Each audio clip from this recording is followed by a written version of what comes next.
Hi mga friendship! Grabe, na-miss ko mag-voice over. Kala mo naman talaga. Ito na nga ho yung dahilan kung bakit wala akong tinda nung nakaraan mga friendship. So ito na nga ho, magpapaliwanag na. Yan o yan, jowa lang.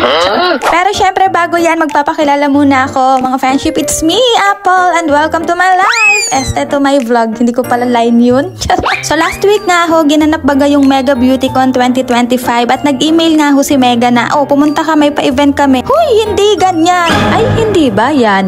Charot. Pero nag-email nga po sila to confirm na isa nga po tayo sa pwedeng umattend sa event nila to collaborate sa iba't ibang brand at hindi lang basta brand, kundi sa mga big brand na alam ko ho na alam nyo at kilala ninyo. Nandyan po ang brand ng Dove, Sunsilk, Creamsilk, Lux, Ginro, Security Bank, Dear Face, Skin Potion at marami pang iba. So pagdating ko nga ho diyan mga friendship, marami ng tao and yung ibang influencer is nasa loob na, and bago nga ho kayo pumasok, kailangan po muna nating i-confirm ang ating attendance dahil hindi nga ho lahat ay pwedeng pumasok sa loob, at kapag okay na, so bibigyan kayo nila ng ganitong passport kinemerut, at ito nga po yung magiging pass natin para makapasok sa loob. So sa loob ng passport mo, nandyan yung mga brand at kailangang mapuntahan mo yan silang lahat para makakuha ka ng gift or regalo mula kay Mega. Wow. Grabe, sobrang na-overwhelmed talaga ako dito mga friend, and also natuwa lang po ako kasi mababait yung mga staff at yung mga kasabayan ko. So all in all naman mga friendship, nag-enjoy talaga ako sa pagpunta sa mga brand, at bawat brand na pinuntahan namin is may mga PR silang ibinibigay, kaya excited talaga ako dyan. At isa nga sa pinaka-highlight ng event na to para sa akin mga friendship is grabe, nakita ko face to face yung mga personality at influencer na pinapanood ko lang sa TV at social media. Isa na nga dyan si Catriona mga friendship, as in harapan, kasi ito talaga yung privilege kapag nai-invite ka sa mga ganitong event, malaya mo talaga silang nakikita at yung pwesto mo isa unahan, so walang hadlang, hindi katulad sa relasyon nyo.